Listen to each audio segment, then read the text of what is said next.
Tako dobro. Mali noćni razgovori, tople ljudske priče, uz pregršt sočne glazbe. Tako dobro. Svakog ponedjeljka na Radio Nacionalu, uz Ljudevita Grgurića Grgu. Tako dobro. Tako dobro.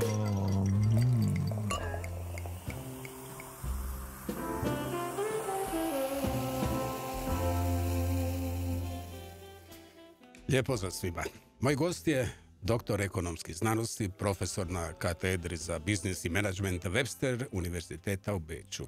Čovjek koji se školovao na prestižnim sveučilištima i poslovnim školama, a specijalističke studije uspješno završio i na poznatoj Harvard Business School u Sjedinjenim Američkim Državama. Kao uspješan poslovni lider stekao je niz priznanja i nagrada na međunarodnom nivou. Dragi moji, s velikim zadovoljstvom pozdravljam svog dragog prijatelja, doktora Kenana Crnkića. Kenane, dobro nam došao. Hvala prijatelju, bolje vas našao i veliko je zadovoljstvo biti u emisiji koja se zove Tako dobro. Tako dobro, mogu bi biti i životni motor. Da. Ali ono što me zanima na početku, a to je uz činjenicu da motivirajući sadržaji koji se nalaze u tvojim knjigama, a koje su prodane u gotovo 400.000 primjeraka, uz više od 300.000 pratitelja na društvenim mrežama, te više od 5 milijuna pregleda na YouTube kanalu, postoje kao očiti dokaz da ljudi u njima pronalaze inspiraciju, ali i vrijedne savjete. Hvala ti što si danas odvojio za nas 7200 sekundi. Dobro, tih 86 i 400 je zapravo početak moje knjige Pazi koji kuka hraniš, jel? A govori na temu da kažu život se svodi na godine koje ne znači ništa i trenutke koje znače sve. I čovjek koji istinski živi, koji se dešava životu, a ne da se život njemu dešava, ne broji život danima, nego sa tim sekundama. Jel? Koje svi dobijamo svakoga dana. 86 i 400. Dakle, ako sam dobro shvatio, po tebi se vrijeme ne mjeri novcem, nego isključivo vremenom.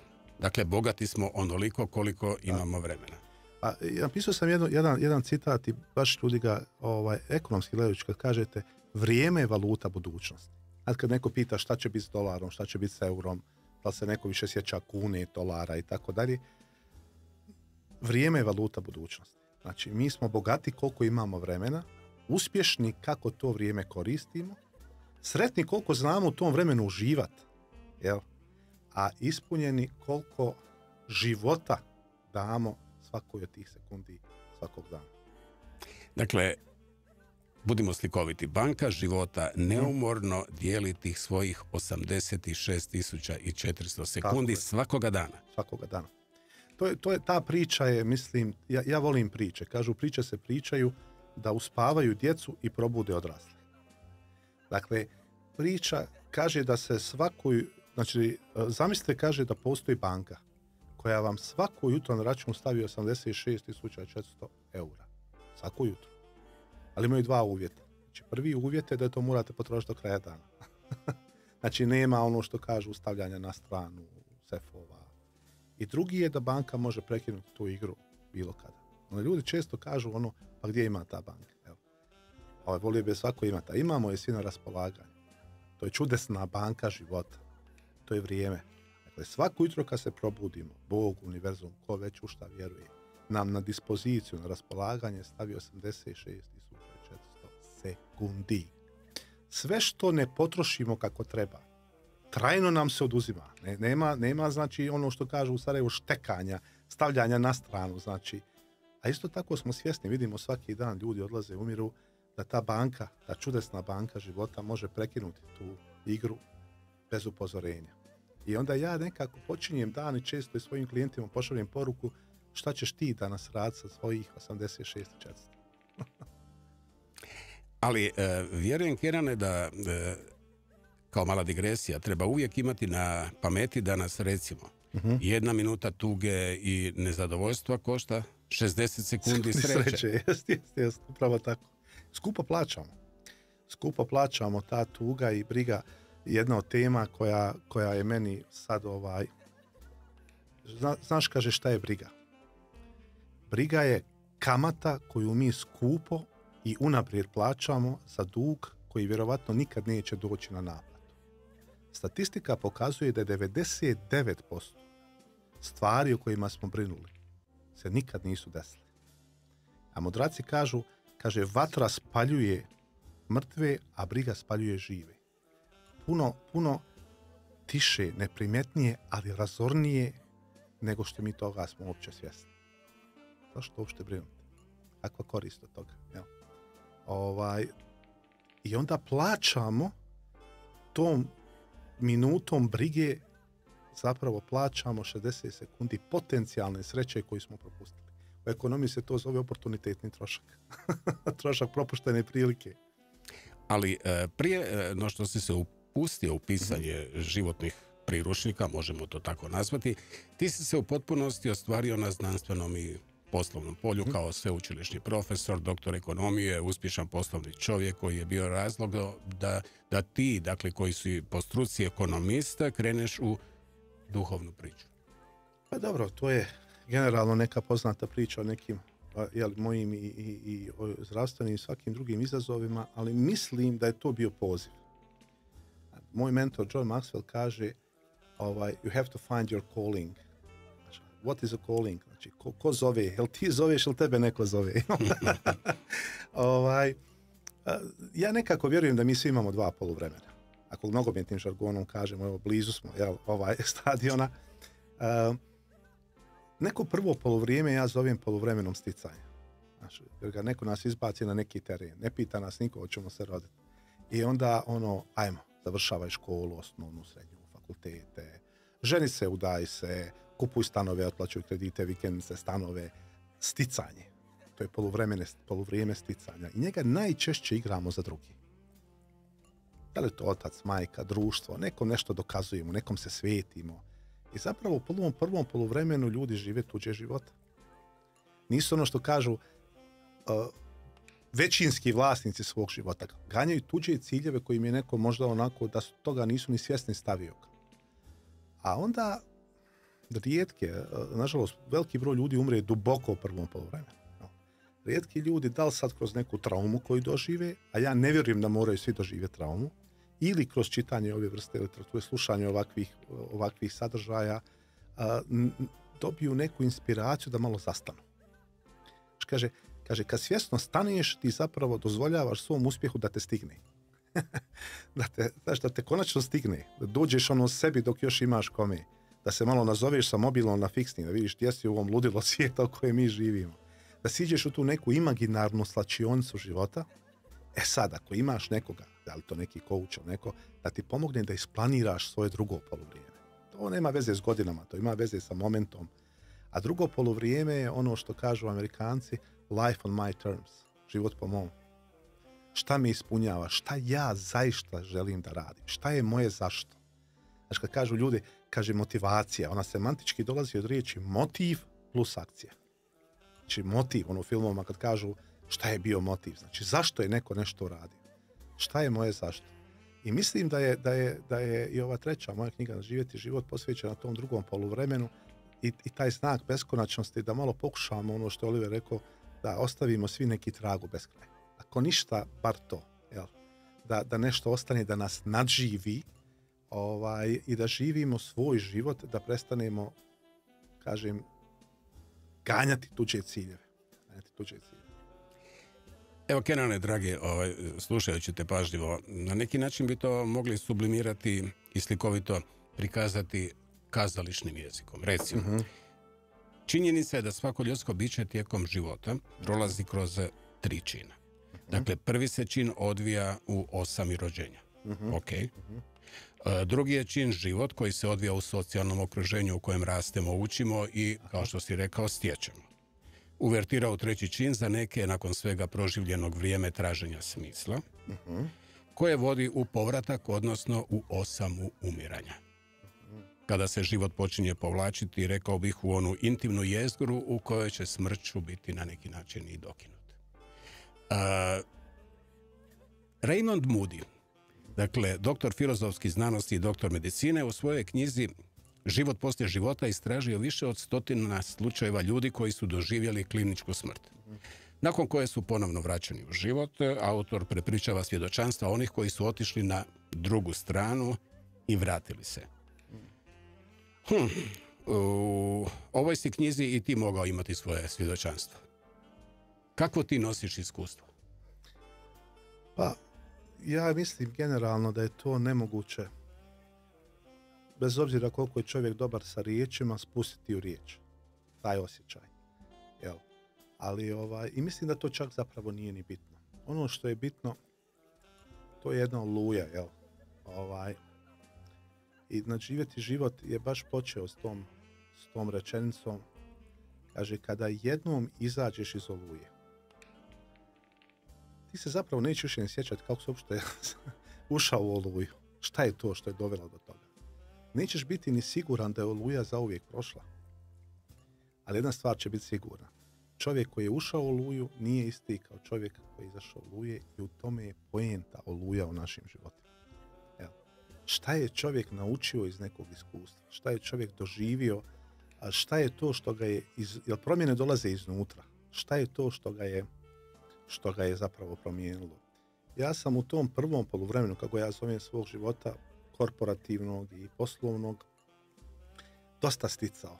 I kažu, jedan mi je jako pametan čovjek rekao, kaže, ako se ne stidiš nekog perioda svog života, onda vjerovatno nešto nisi radio kako treba. A nekad si pravio greške, nekad si možda bio i arogantan i bahat i svi mi učimo kroz život. Jel? Bitno je priznati svoje greške i činjenicu da ih je čovjek napravio i naučiti nešto iz njih. Ali imao sam neko veliko imanje koje sam kupio onako, da ima i to. Jel? Nisam na njemu provodio vremena. Sad dolazimo do vremena.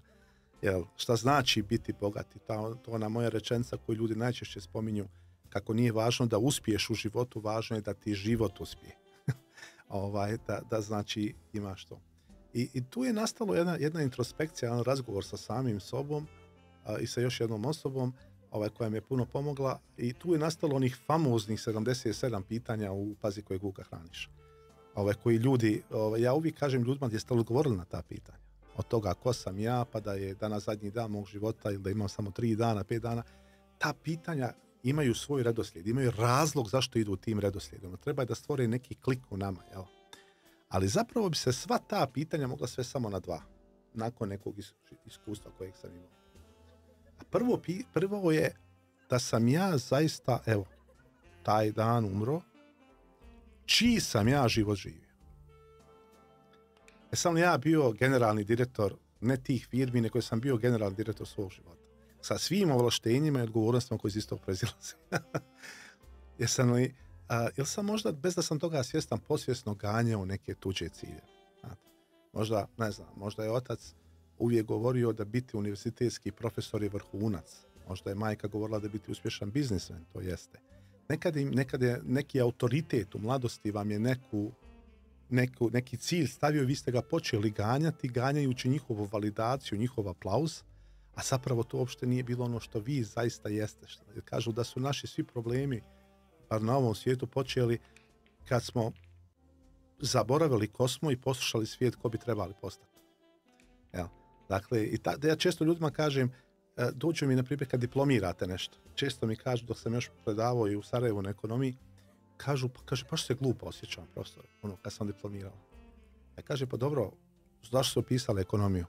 Pa kaže, pa eto, kao, majka je mislila da je to najbolje. A šta ste vi htjeli upisati? Kaže, psihologiju. Pa to je to. Ti si ganjala tuđi cilj. I onda kad ga ostvariš, umjesto sreće dolazi neka šta sad? Dakle, prvo pitanje bi bilo čiji je to bio život, a drugo pitanje je bilo šta bi ostalo iza mene. To je sad bitna stvar. Ok, neke kuće, neki stanovi, neki milioni. I on se napisao sam sa kolegom knjigu koja je univerzitetski udžbenik i danas, Strateško poduzetništvo, koncepcija paradigme budućnosti. To je knjiga od nekih 600 stranica. Međutim, tad sam nekako dobio tek dijete, dugo smo ga baš čekali, imam jednog sina, i razmišljao sam šta bi ostavio njemu kao pusto. U ovom svijetu kojem svi govore ne može se, ne velja, nemoj, gdje ćeš ti, kuće ovaj, kuće onaj. I tako je nastalo 7 tajni uspjeha. Znači, jedna sublimacija jednog mog ogromnog učenja, rada na ovim našim prostorima, znači ne znam, u Norveškoj, nego u ovoj našoj dolini Vukova, i ali onako da bude kratko, da bude subliminalno, kako se to postiže uspjeh. Jel? Kao neki legacy, kao neko, ostavljam ti, kao neka oporuka. I poslije sam naišao na jednu interesantnu informaciju, kaže, jednu interesantnu rečenicu, kaže, ko piše srcem, ostaje u duši onih koji ga čitaju zauvijek. Sad, kako možeš pisati srcem? Kad meni kažu, na primjer, nisam znao sa 7 tajni, sad smo imali ovdje u Hrvatskoj za noć knjige tu ponovnu, pošto je novi nakladnik, 2012. izašla. Mislim, to je jako dugo, jel? Te knjige traju. Kad ga imenu kažu Kinezi, ne traje onaj koji je jak, nego je jak onaj koji traje. Znači, možeš ti uraditi marketing i branding, ali moraš imati kvalitet da bi to godinama trajalo. Nešto ljudima mora kliknuti to. A klika autentičnost. Šta je autentičnost? Znači, prva knjiga 7 tajni uspjeha pisana je mom djetetu. Jel? Vuk je pisan u momentima kad sam se ja lično borio sa nekim stvarima. Ja sam sebi pisao tu knjigu. A na živjeti život je neki moj, neka moja, kako to sada najbolje nazovem, neko moje uputstvo da ne zaboravim kako se iznijeti sa različitim situacijama u životu. Kad čovjek pogleda naslove, prijatelji, neprijatelji, problemi, iskušenja, to su zapravo samo neke poruke samom sebi u određenim teškim životnim situacijama i onda se ljudi negdje u tome prepoznaju. Prepoznaju taj dio sebe koji je neko dao iskreno, bez zadržavanja. Eto, to je to. Dakle, sada smo na neki način napravili malu inventuru knjiga koje si objavio, 7 tajnih uspjeha, dakle, pazi kojeg vuka hraniš i nadživjeti živote. Činjenica je da u svim tim knjigama postoji taj neki light motiv, a to je smrt. Ovo će mnogima zazvučati možda morbidno, ali ti si već ležao u grobu, nerijetko i svoje klijente vodiš na grob. Tako je. Zašto? To je fantastično pitanje. Zato što je smrt najbolji učitelj. Nema boljeg učitelja. Ja ne znam ni za jednu drugu vježbu koja može ovu buku kojom smo mi izloženi ugasiti od konekcije na vlastitu mortalnost. Kako su svojevremeno fratri jedan drugog odpozdravljali kad bi odlazili memento mori, sjeti se smrti. Na svakom odlasku memento mori, sjeti se smrti. Dakle, čovjek je dobio Nobelovu nagradu što je dokazao da je samo nesigurnost sigurna. Ljudi traže sigurne poslove, jel? A jedina sigurnost u ovoj nesigurnosti koja se život zove jeste ta smrt. Zašto je bježati od toga? Zašto je to tabu? Zašto je to problem? Jel? Sad kad se konektujemo na to, pazite, meni dođe čovjek, ja to kažem pod upalom, veliki biznismen. Mene su mediji nekako nabili taj epitet najskupljeg kouča elite i tako da. Ne, ja radim s ljudima koji su već uspješni, a koji su negdje shvatili da ono što ih je dovelo do ovdje neće ih odvesti dalje.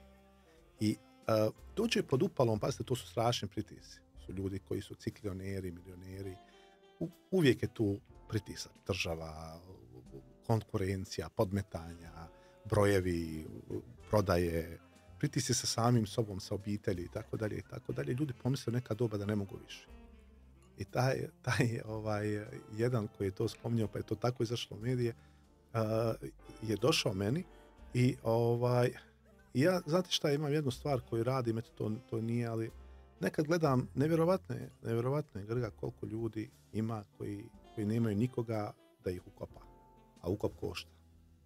Znate, i onda onako gledamo da malo pomognemo, imamo dobru konekciju sa tim ljudima, koliko gotovo morbidno zvučalo i tako radimo to istiha i onda oni meni nekad jave, ne znam, danas je, uglavnom grob je prazan. Sad pazite, da smo ja i on sjedili u Esplanadi u Zagrebu i da ja njemu pričam, ne bi to doprlo do njega. A kad on siđe u grob, kad legne, prva stvar koju on shvati jeste da ne može sam izaći iz groba. onda mu 100.000 misli prođe. Prvo, je on lud? Jesam li ja lud? Šta mi tu što radimo? Gleda me od ozdo, ja gore stojim. Kažem, zaklopi oči, treba vjerovati. Sad samo pišem ovu novu knjigu, u njoj piše, znači, kaže, što znači vjerovati? Vjerovati znači nimalo ne sumnjati. Treba vjerovati. Kažem, zaklopi oči. Hajde sada mi reci da si danas umro. A mogo bi. Niko od nas ne zna kad će, to je sve zapisano. Prvo, to sad oko čega si ti zabrinut, koliko je uopšte to bitno? Na skali od 1 do 10. To obično bude 0. A šta je bitno? Daj mi 5 stvari. To je onaj, kažu big 5 for life. Velikih 5. Daj mi velikih 5. Šta je to što bi ti trebao postići? Šta je to što bi ti trebao vidjeti? I šta je to što bi ti htio doživjeti? Da sam sebi, pusti šta će pričati ljudi, šta će pričati zajednica, ono, bio je dobar čovjek, to je bullshit. Šta ti sam sebi daš jednu čistu peticu. Tu dolazi do reseta prioriteta. Nakon toga ljudi nisu isti. Onda možemo početi pričati kako ćemo to ostvariti. Da. Jest malo. Moramo probati, ali tebi to ne treba. Hvala Bogu. Kenane, dragi, ovo je sad pravi trenutak da predahnemo uz prvi od glazbenih brojeva koje si odabrao, ali tome će prethoditi isto jedan mali uvod, a to je činjenica da se radi o prvoj velikoj zvijezdi koju si imao priliku osobno upoznati, Falco. Tako je. Dakle, navodno i danas zbog njega imaš naviku pažljivo analizirati oči svojih sugovornika, tražeći u njima ne samo istinu, nego i ono što oni zaista jesu. Tako. A to je, taj blog sam objavio, jednostavno nekako mi je došlo. Ja sam bio student poslije ovih nesretnih ratova u Austriji. On je tad bio na vrhuncu. Znači, on je bio zvijezda Austrije. I tad je bio ono Genie, Vienna Calling, one veliki hitovi. I ja se sjećam, mi smo stali u nekom redu za pekaru, student i on stoji. Najnormalnije. Mi je to bilo nevjerovatno, groteskno, mislim. I nekako smo se sudarali na nekim mjestima, neki kafić tu gdje sam ja živio, on je volio doći. Često je bio sam. I iz nekog razloga smo razgovarali, nešto je u meni očigledno prepoznao i tako smo jednu noć, sjećam da sam objašnjavao razliku između sarajevskih i banjalučkih ćevapa, onih spojenih i ovih drugih. Mislim, koliko je to banalno. I onda smo zaronili u neku priču o kreativnom stvaranju, o nekim stvarima. I imao sam, nije bio neko ko puno voli pričati, sa mnom je jako volio razgovarati, to je ljudima oko mene bilo čudno. I onda mi kaže u jednom momentu, kaže, ti bi trebao biti umjetnik. Ja gledam, nije mi jasno. Jer ja, kažem, ja studiram ekonomiju. Kaže on, svi mi pravimo greške. Kaže, nećeš moći dugo bježati od toga što jesi. Kažem ja, dobro, kako ti znaš? Kako ti znaš da je to? I onda on kaže, to je Genie iz pjesme, jel? Kaže, Augen sagen mehr als Worte. Znači, oči govore više od riječi. I to je davno bilo. On je nakon toga, par godina poslije, tako mlad, otišao iznenada. Ali ne znam zašto, imao sam toliko poslije prilike da upoznam stvarno velike zvijezde, naše i međunarodne. Da li možda što je to bila ta situacija, da li zbog toga što mi je rekao, negdje mi je to bilo u glavi. Evo. Ali nisam nikad razmišljao o sebi kao umjetnik. Evo, na kraju sam završio kao pisac, povlaka umjetnik. Ali rekao mi je nešto možda što ta priča mi je zanimljiva. Znaš zbog čega? Zbog toga što nekad je potreban samo jedan čovjek. Samo jedna riječ i samo jedna ideja da nam se život za sva vremena promijeni. Kao kad posadiš drvo. Neće ono izrasti danas, ali nekad će izrasti. Ja. Jer osjetio sam u tome što je rekao iskrenost. Nije bila nego iskrenost.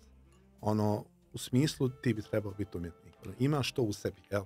I nekako i kad sam sumnjao da li da neke stvari radim, sjetim se toga. Jel? I iz tog razloga sam eto tako i podijelio taj dio.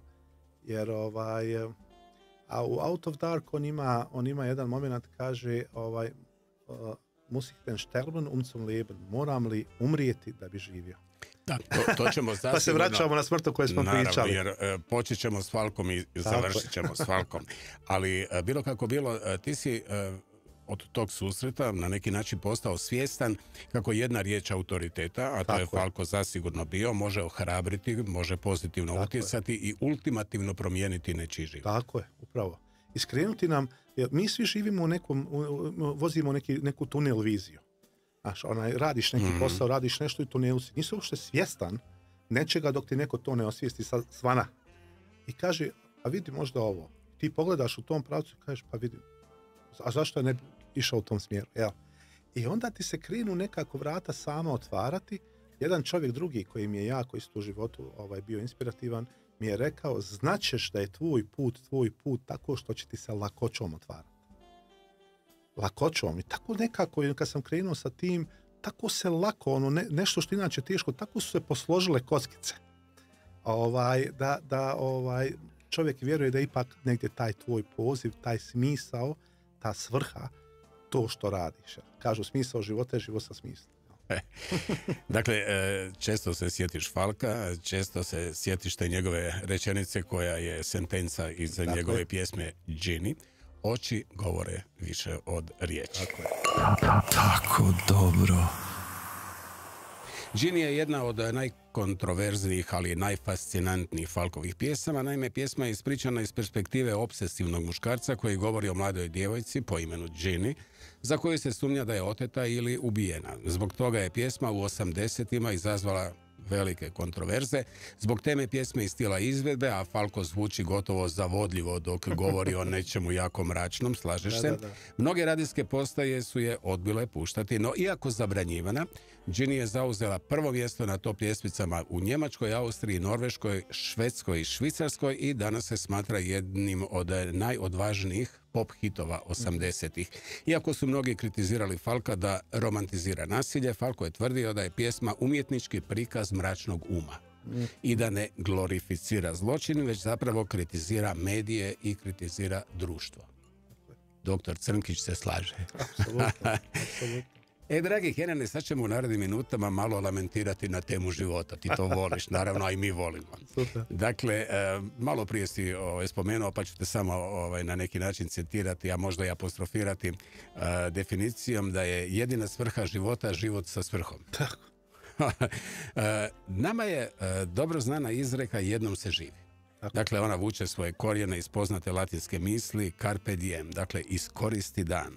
Ova je izreka kroz vrijeme evoluirala dok nije prerasla u masovni pokret koji se na globalnoj razini promovira kroz skraćenicu YOLO, što je akronim za You Only Live Once, odnosno u slobodnom prijevodu samo jednom se živi.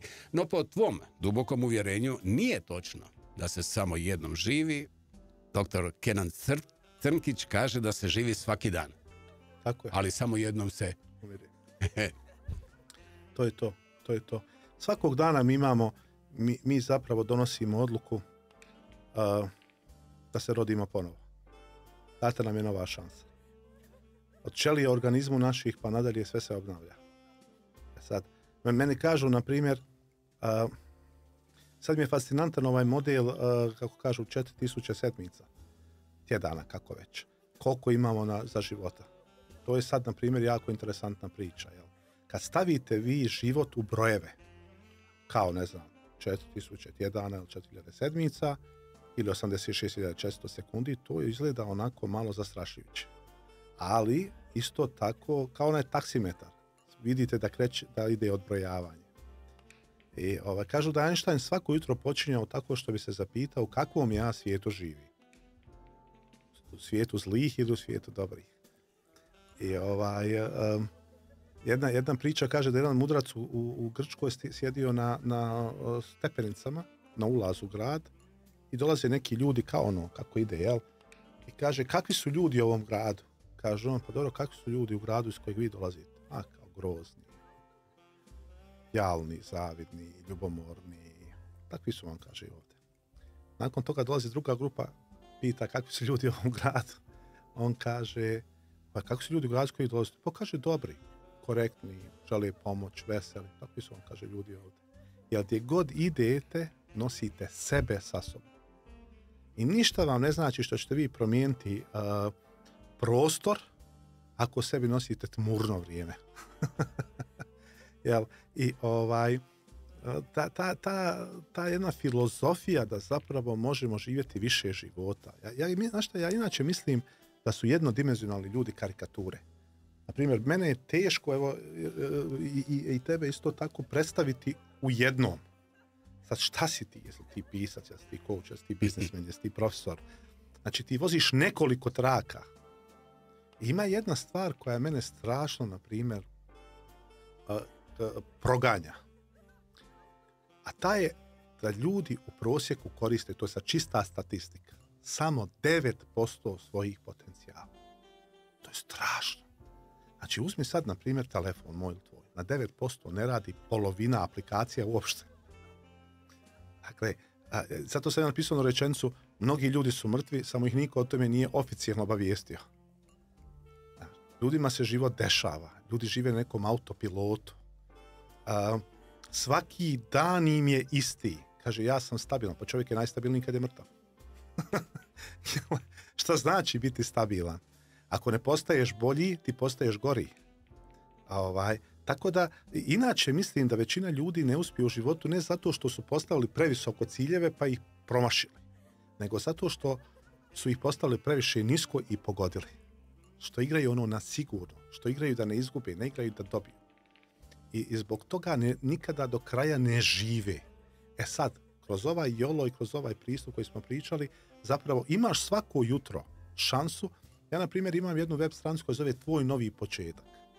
Znači, na to ima more besplatnih alata, do ovih 77 pitanja koje možeš downloadovati i odgovoriti na njih u Wordu, do nekih videa, do onoga, ima neka mogućnost za neki online seminar koji je jako nizak. Zašto? Daj si šansu za novi početak. Svaki dan može biti novi početak. Pusti šta je bilo i ne napreži toliko misli u tom šta će biti. Uhvati se onoga što je danas. Daj šansu sebi, daj šansu svom novom životu. Okreni novu strancu, okreni ploču, ko što je nekad bilo, okreni ploču. Okreni ploču, ne treba se desiti da, ne znam, ponedjeljak, ne treba se desiti prvi, ne treba ti mali medvjed ući u veliku zmiju, Jupiteru, Merkur, trebaš samo donijeti odluku. I zato možeš početi živjeti iz početka. Tako je, ili negdje na tragu ovoga što si rekao, vjerujem, složit ćemo se, dakle, nemoguće se vratiti u prošlost i tamo krenuti s nekim boljim početkom. Ali ovo što si rekao, možeš već danas odlučiti da ćeš krenuti s boljim početkom kako bi bio još bolji završetak. Tako je. I imaš dva života. Znači, drugi počinje kad konačno shvatiš da imaš samo jedan. Ali istinski, ne, dosta stvari ljudi ono znaju, čuli su. Ali nije došlo do njih. Nisu to prihvatili, ne žive to, ne vjeruju u to. Evo. A to je već u davna vremena rekao veliki Konfucije. Tako je. Dakle, kineski filozof koji se smatra jednim od najuticajnijih mislilaca u povijesti svijeta. Imamo dva života. Tako je. Drugi počinje onoga trenutka kada istinski shvatimo da imamo samo jedan. Opet ćemo predahnuti uz jednu tvoju pjesmu. Sjajan imaš izbor pjesama, rekao mi je i moj Kreša da mu se jako dopao taj popis. Scorpionsi, otkud oni? When the smoke is going. Down. Znači, jedna pjesma, isto tako jedan fenomenalan band, jedna pjesma njihova ne toliko česta koja govori o svima nama koji smo na putu, na nekim turnejama, a koji smo pronašli svoj smisao. Jel kaže, još uvijek je bilo živo i kad se dim spustio, when the smoke is going down. Jel? Tako da genijalna pjesma, isto kao što je, ne znam, Turn the Page od Metallicina, zapravo pjesma koja govori o ljudima. Ja sam jako puno na putu. U principu sam 2/3 mjeseca na putu. I ne može to čovjek ako ne radi nešto u što zaista vjeruje. Znači, nešto što stvarno misli da mijenja, da pomaže, da utiče, da ako nije na nekoj ono što kažu misiji. I onda te pjesme me tako posjećaju na to kad nekad se ja malo umorim, da when the smoke is going down, treba nastaviti samo dalje. Dakle, pjesma opisuje trenutak kada se završava koncert. Koncert, tako je. Dakle, Nastup. publika se razilazi, a dim i energija polako nestaju. Ali ono što ostaje je ta emotivna veza između benda i Tako je. publike. To je ta jedna, rekao bih, refleksivna i vrlo intimna pjesma. I close my eyes, I think of you. Dakle, to su riječi glazbenika Tako koji je. razmišlja o svemu što se događalo na pozornici, kao Kao što i ti Smajne, vjerojatno jeste. razmišljaš o onome Tako sve je. što je išlo tijekom tvojih predavanja, ali i o nekome tko mu nedostaje. Tako je, bravo, upravo to. Dakle, dim u pjesmi simbolizira kraj događaja, kraj trenutka, možda je čak i kraj veze ili nekog razdoblja u životu, ali pjesma nosi tu melankoliju i ljepotu prisjećanja. Tako je. Stekla je kultni status među obožavateljima Scorpionsa i mnogi je smatraju, a i ti vjerojatno, jednim skrivenim draguljem u diskografiji Scorpionsa. Upravo tako. Tako dobro. Kenane, dragi, svoj cijeli radni vijek radiš i studiraš. Svoju si karijeru počeo s nekih, rekao bih, najnižih korporativnih razina, pa si postao direktor filijale, pa opet faks, pa magisterij, pa američki MBA, pa doktorat, a paralelno si radio i kao direktor uprave nekih velikih korporacija. Ali ono što želim naglasiti, a ti ćeš mi to na lijep način pojasniti meni i našim dragim slušateljicama i slušateljima, to je činjenica da kada radiš neke stvari, držiš se samo onoga što znaš. Dakle, ne pišeš o stvarima koje ne znaš, koje nisi prošao i za koje iza sebe nema realne rezultate. Tako je, tako. Ja inače kažem, ne možete biti efektivni ako niste selektivni. Znači, ne možeš biti efektivan ako nisi selektivan. Znači, specijalizacija je ključ uspjeha. Znači, ja radim, na primjer, kad gledam coaching, ja radim prvo transformacijski coaching. Šta je transformacija? Znači, došao si do jedne tačke, ne znaš tačno šta je, na raskrsnici, poput one Alise u zemlji čuda. Postigao se već sve neki uspjeh, sve što si želila ili želio i došao si u jednu tačku, sad ti treba neko da s tobom zajedno definira taj drugi dio, taj novi level, tu novu stepenicu. Nakon toga radim high performance coaching. Znači, držim se onoga što stvarno znam, što sam sam prošao i vjerujem da je to zapravo ključ uspjeha. Jer ljudi koji rade, to je isto kao ono, ako imate, ne znam, boli vas, lupam, glava, može vas pregledati liječnik opće prakse, ali bolje da pogleda neurolog. Sigurnije se i vi osjećate. Pogotovo ako taj neurolog ima i neki autoritet i neko ime i neki kredibilitet iza sebe. Nedavno u jednom intervju kaže jedna novinarka, kaže, iz vašeg velikog iskustva, kaže, nemojte, molim vas. Kaže, zašto? Ako znate odakle dolazi riječ iskustvo, dolazi iz riječi kusati. Znate kako kažu u Bosni, nakusat ćeš se ti problema.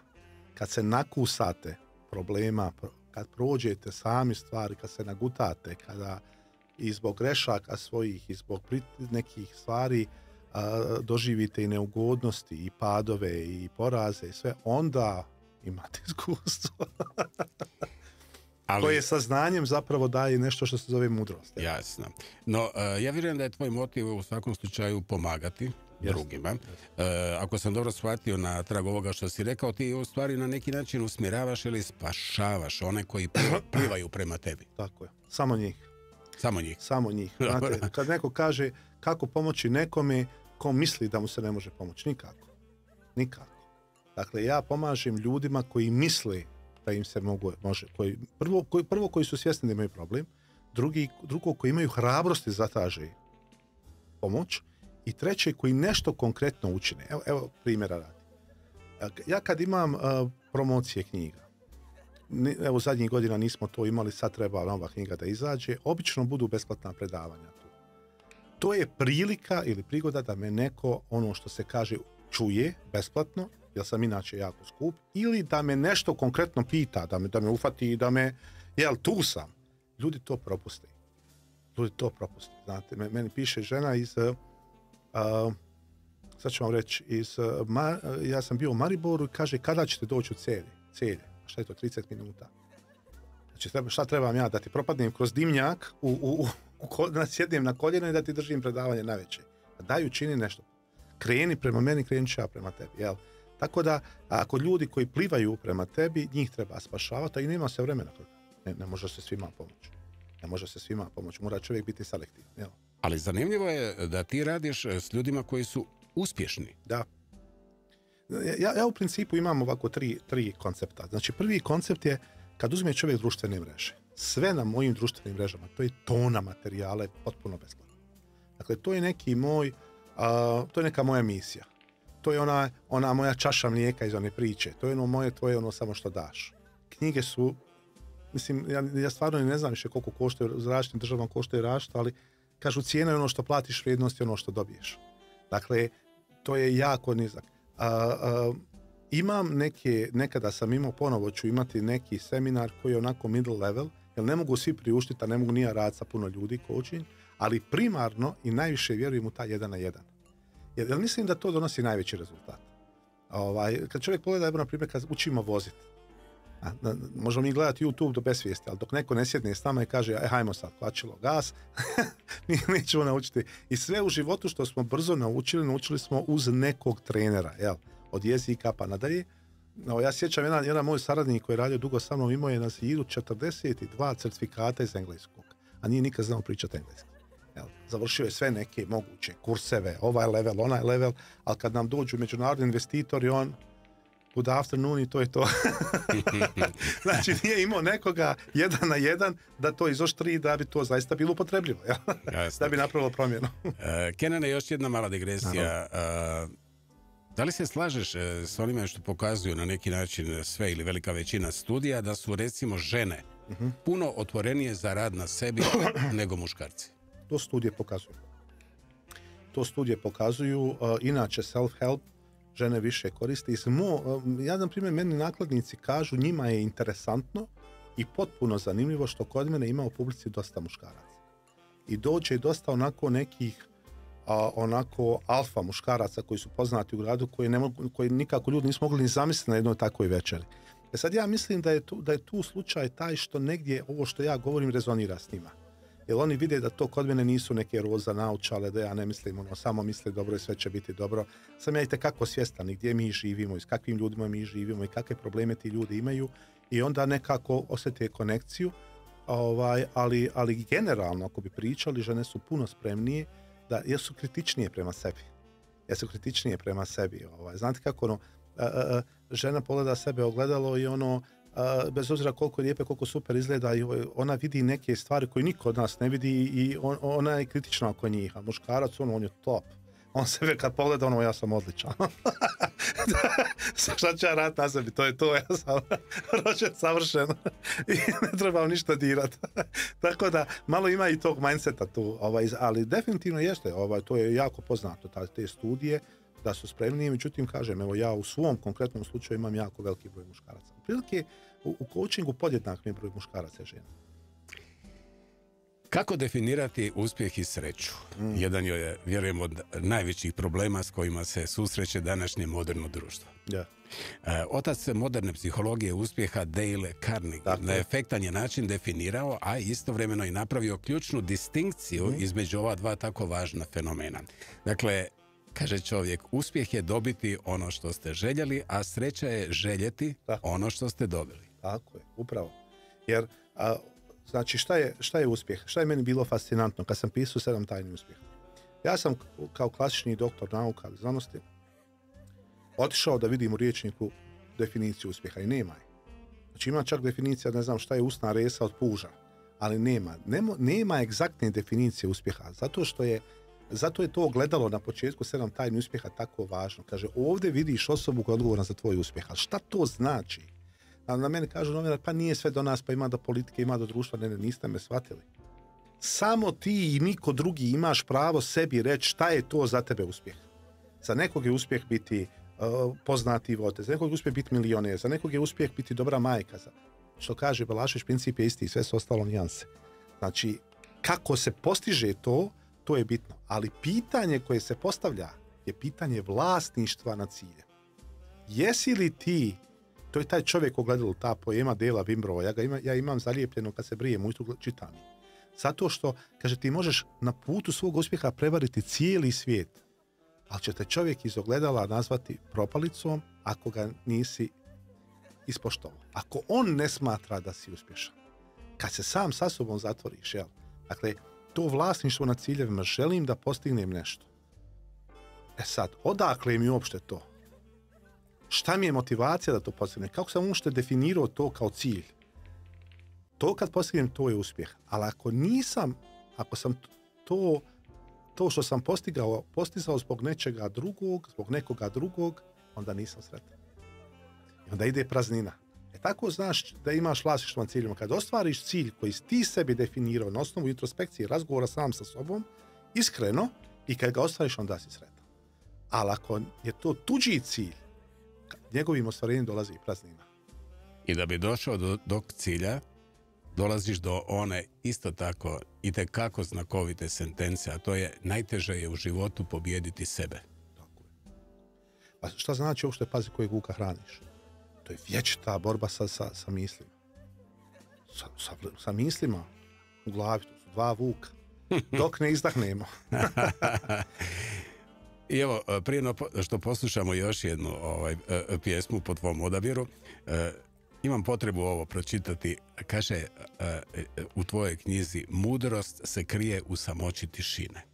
Tajna mira je sreća, tajna sreće je sloboda, a tajna sloboda je hrabrost. Tako je. Upravo tako. I po meni gradacija otprilike je ovakva. Sreća je važnija od uspjeha, a mir i ispunjenost su važniji od sreće. No.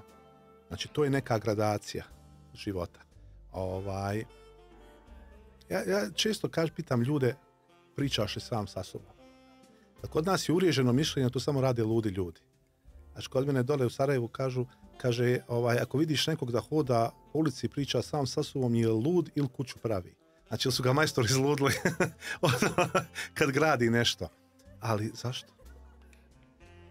Ja, na primjer, imam dugo vremena svojim klijentima dam u kalendaru, što bilježi sebi, ne znam, danas, obično ja to tako planiram oko 2 sata, 14, kafa sa generalnim direktorom svog života, sa samim sobom.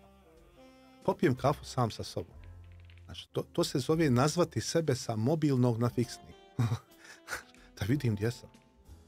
Doći sebi dok još imam komi, sjesti, urnuti telefon sa strane, popiti kafu, zaustaviti misli, zapitati se kakav mi je bio dan do sada, šta planiram u sljedećem danu, šta je Henry Ford rekao, razmišljanje je najteže od svih disciplina, zato se tako malo ljudi bavi njome. Dakle, jako važna stvar je to da u toku dana naučimo se napraviti jednu svjesnu pauzu. Da dopustimo tom uspjehu da nas stigne, da se sastavimo u jednoj tačci, da se umirimo, da napravimo malu refleksiju, da pametnije završimo dan. To mijenja život iz korijena. I tada ćemo ne samo uspjeti u životu, nego će nam i život uspjeti. To je ultimativni cilj. Lijepo rečeno. Sada ćemo mi, dragi Kenane, napraviti jednu svjesnu glazbenu pauzu. Navodno ovu pjesmu ti znaš svirati sa svojim sinom na gitari. Dakle, Metallica je u igri. Tako, moja omiljena. Nothing else matters. Tako je. Ne znam ili ti je poznato, ali James Hetfield, dakle pjevač i gitarist Metallica, je napisao ovu pjesmu dok je razgovarao telefonom s tadašnjom djevojkom. Imao je gitaru u rukama, svirao jednom rukom, a na drugoj je bila ona. I tako su nastali prvi tonovi pjesme. U početku Hetfield nije planirao objaviti pjesmu jer mu je bila kao previše intimna, nježna za band koji je Metallica, mačo o kojima si pričao. Međutim, producent Bob Rock i ostatak benda prepoznali su njenu snagu i odlučili je uvrstiti u album. Iako je Metallica poznata po teškom zvuku, ova balada probila je barijere i postala jedna od njihovih najslušanijih i popularnijih pjesama. Obožavaju je i ljudi koji inače ne slušaju metal. Glavna poruka pjesme je univerzalna. Govori o povjerenju, govori o ranjivosti i govori o slobodi. Tako je. Za mene ta pjesma ima jedan malo drugačiji... ako bi morao jednu pjesmu izabrati, evo nisam nikad o tome govorio, a jednu pjesmu to bila Nothing Else Matters. Kada gledam u svom životu, dakle to bi definitivno bila ta pjesma. Prvo, ako čovjek gleda muzički, to je nevjerovatna pjesma. Prelazak iz E-mola u A-mol, to je unheard of. Znači, to je toliko specifično da je to nevjerovatno. Ali, šta znači Nothing Else Matters? Za mene, kad imaš jednu stvar u životu koju vjeruješ svim srcem, što on kaže, never care what they say. never care what they know, but I know. Znači, sasvim mi je više, znači, briga me šta neko priča. Briga me šta neko misli. Ja znam and nothing else matters. To je moje viđenje toga. Tako dobro. Sad ćemo malo o emocionalnoj inteligenciji. Pročitao sam u tvojoj knjizi da emocionalno inteligentna osoba razmišlja o onome što ima, a ne o onome što nema.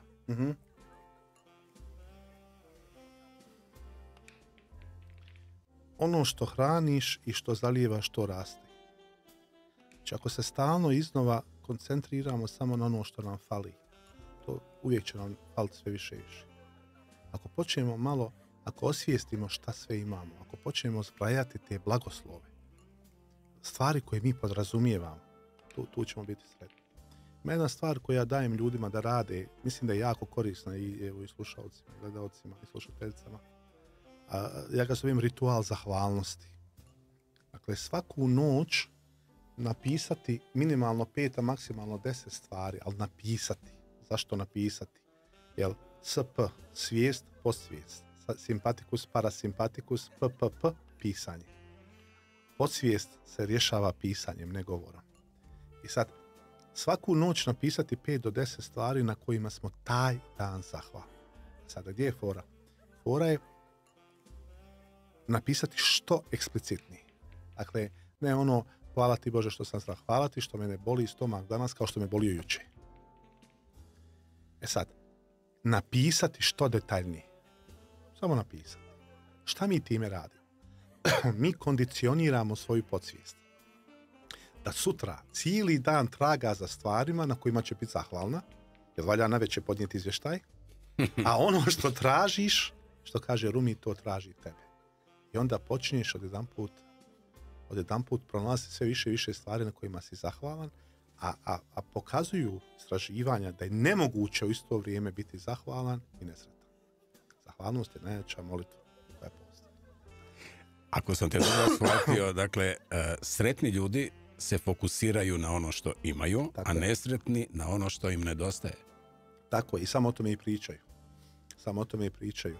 I još jedna stvar koja je jako važna. Gdje ti je fokus, tu ti je energija. Gdje ti je energija, tu ti je život i tu su ti problemi i rješenja. Dakle, moj sin kad je bio dijete malo, on je nacrtao na 2 kruga. Ko dijete, na veliki krug i na mali krug unutar njega. Kako dolazi inspiracija? Evo. Ja gledam u ta 2 kruga i razmišljam, Bože, dođe neki taj moment u glavu i kažeš, vidi ovaj veliki krug, ajde da ga nazovem krug zabrinutosti. Znači, to su sve one neke stvari oko kojih ja ne mogu ništa osim biti zabrinut. Politika, globalno zagrijavanje. Što će Trump napraviti? Hoće Trump napraviti tarife, znači, to kad uđete, evo ne znam, u neko društvo danas, samo se o tome priča. To je krug zabrinutosti. A krug utjecaja je s kim ću ja danas vidjeti, s kim ću ja popiti kafu, šta ću ja pročitati, šta ću ja slušati, šta ja mogu uraditi, na šta ja mogu utjecati da meni bude bolje. I sad, samo pitaš ljude, gdje ti provodiš više vremena? To je pravilo 80-20, Paretov princip. Ako 80 vremena provodiš u krugu zabrinutosti, niti ćeš biti uspješan, niti ćeš biti sretan i vjerojatno ćeš biti stalno zabrinut. Ako 80% vremena, jer ja ne živim pod nekom kristalnom kupolom i ja sam svjestan gdje živim, preletim te neke portale ujutru čisto da imam neku osnovnu informaciju, ali za Boga milog ne pričam o tome cijeli Božji dan. Znači, koncentrišem se bar 80% svog dana, ovih 86 i 400, gledam da potrošim na stvari na koje ja mogu utjecati. I onda se život mijenja. Kenane, dragi, postoji li neki, recimo to tako, relevantan izračun? Koliko dana ili recimo koliko sati traje sreća? Pa u principu nema. Ja mislim da se život generalno ne svodi na koliko ga rastegnemo godina, nego koliko života stavimo svaki dan. Jel? Kad čovjek pogleda, kažu mi nedavno za jednog čovjeka da je živio 90 godina. Ja kažem, znaš šta, toliko je trajao. A koliko je živio, to zna i on i Bog. Koliko on stvarno živio u punom smislu te riječi. A koliko je onako, samo udisao zrak na ovom svijetu. Tako da koliko traje sreća je do nas i koliko intenzivno osjećamo je do nas. Znači, mi smo se otuđili od sebe, otuđili smo se od tih svojih osjećaja. Ali evo, prosti, pokušajmo to spustiti na razinu banalnog. Kupio si novi auto. Tako je. I koliko te sad drži ta Da, to je sreća? odlična priča, znaš. To je nešto sa što sam istraživao i radio, to su Japanci radili i kako su oni studiozni, meni je to bilo fascinantno. Znači, to se zove the honeymoon efekat. Znači, efekat medenog mjeseca. Šta je honeymoon efekat? Kupite novu kuću, kupite novi stan, nebitno, nove cipele, novi sat. Šta se dešava? To je kao medeni mjesec. Prvi dan, 2, 3, vi ste ludi za tim. Vi stalno ga date taj sat, vi u tom autu pa se slikate, pa se vozite, pa ugasite muziku, pa ovo, pa ono. Nakon honeymoona, koji maksimalno, znači, traje koliko traje, jel? Ali ne, to su 3-4 dana, to je plafon. Mjesec dana je plafon. Znači, jer onda počneš pričati drugima, pa da dobiješ od njih, ono, wow, to. Ali u principu nastupa adaptacija. To je jedan mehanizam koji nam je Bog podario da preživimo svašta. Na sve se čovjek navikne loše. Kad pogledamo šta smo sve preživjeli, na šta smo se sve adaptirali, to je strašno. Tako se isto adaptiramo i na dobro. Počne nam onda i nakon adaptacije ide frustracija. Sad moram kupiti novi sat. Sad moram kupiti novo. Žene moraju kupiti 80 par cipela. To nema nikakve veze sa cipelom. To ima veze sa onim adrenalinom, sa onom srećom koju je ona, kada je kupi novu cipelu, doživi. To ljudi kupuju. Zato muškarci mijenjaju felge na autima. Zato ljudi stavljaju kovane ograde na kuće. Znači, hoću taj feeling ponovo. A to je samo površinska radost. To nije sreća. Ima nešto što ti nerijetko puta daješ kao toplu preporuku, a to je nikada ne štedite na novcu kojeg mislite uložiti u glavu. Da. Jer će vam se jednoga dana taj ulog vratiti iz glave u džep 100-tinjak puta. Uvijek. Jer ja sam jedno vrijeme radio, znaš kako sam, to sam naučio jedan fazon foru, kad sam počeo raditi coaching i kad ljudi dođu i znaju da sam kažu on je super, on je najbolji, kaže on je skup. I onda ja pitam njih, dobro, kad različimo razgovor, koliko ste vi spremni uložiti? Evo vam olovka i papir, hajde vi napišite. Napišu ljudi broj. Kažem ja, dobro, hajde sad pomnožite taj broj sa 3. Sad oni kontaju, ja njih nešto prodajna neka priča, ali inače ne prodajem ništa. I oni napišu, kažem ja, dobro, nemoj im pokazivati uopšte taj broj, ne interesuje. Pogledaj ga ti. Znaš li šta to znači? To nije cijena mog coachinga. Toliko tebi u ovom momentu vrijedi tvoj život. Toliko tebi vrijedi problem koji imaš. Znači, na sve ljudi troše, osim na sebe. Znači, hajmo na najskuplja putovanja, hajmo ne znam, hajmo imati auto da dokažemo nekome nešto. Hajmo naprijed kuću koja uopšte ne treba da bi nam se drugi zavidjeli. Ali na sebe da naučiš kako da budeš sretniji, kako da budeš uspješniji, kako da budeš lakši. Lakoća je jedan termin koji mi se sad jako dopada. Kako da živiš ispunjen život. Kako da u punom smislu te riječi uživaš, jer i to nas, kažu, najvažnija stvar koju nas uči u školi, je da se najvažnije stvari ne uče u školi. Znači, najvažnija stvar koju nas uči u školi je da se najvažnija stvar ne uči u školi. Ja sam došao do doktorata te nauka, znanosti, nikad u životu nisam iskoristio korinovanje ni za šta. Ni razlomke. A maltretirali su me i osnovno i srednjo škole, svi u nas sa time. Ali me niko nije učio kako da budem sretan, kako da upravljam svojim novcem, kako da ovladam svojim mislima, kako da uživam u životu. To se ne uči u školi. A nema važnijih vještina.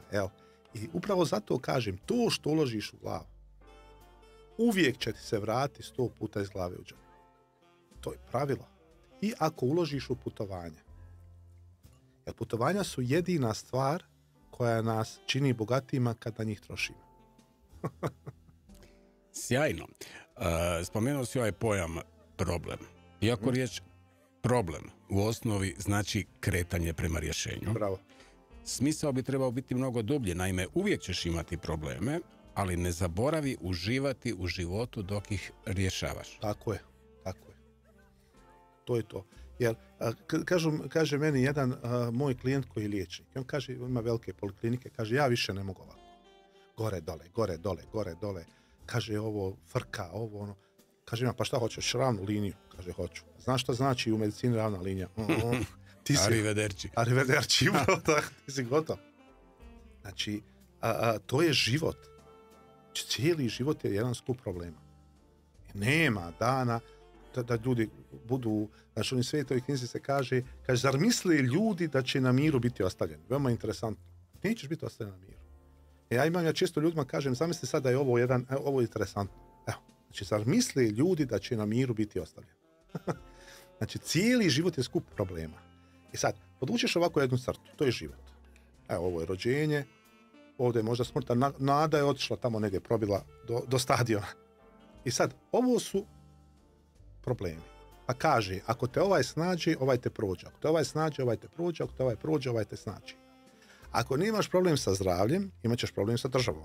Ako nemaš problem sa državom, imat ćeš problem sa novcem. Ako nemaš problem sa novcem, imat ćeš problem sa ženom. Ako nemaš problem sa ženom, imat ćeš problem sa komšijom, susjedom. Ako nemaš problem sa komšijom, imat ćeš s tetkom.